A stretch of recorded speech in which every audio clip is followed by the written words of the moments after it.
Fire pass এমন একটি device যা আগুন লাগতেই দিবে না। বাংলাদেশে আনুষ্ঠানিকভাবে ফায়ার পাস কার্যক্রম শুরু করেছে। ফায়ার পাস আসলে কি? ফায়ার পাস একটি অগ্নি প্রতিরোধ এবং দমন ব্যবস্থা।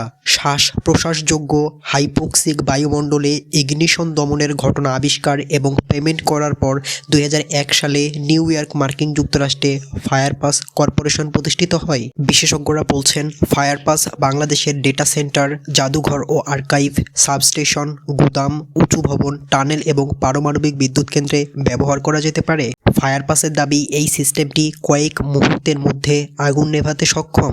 ফায়ার পাস আসলে কিভাবে কাজ করে? পরিবেশের বাতাস হাইপোক্সিক জেনারেটরে টেনে নেওয়া হয়, যেখানে এটি বিশুদ্ধ করা হয় এবং হাইপোক্সিক অর্থাৎ কম অক্সিজেন স্তর করা হয়।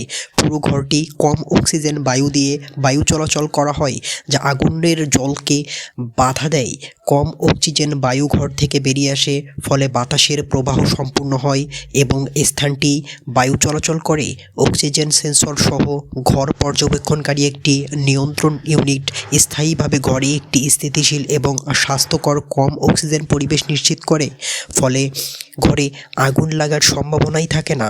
বাংলাদেশে যেভাবে অগ্নিকাণ্ড ঘটে থাকে, তাই অগ্নিকাণ্ড প্রতিরোধে ফায়ার পাসের ব্যবহার অপরিসীম।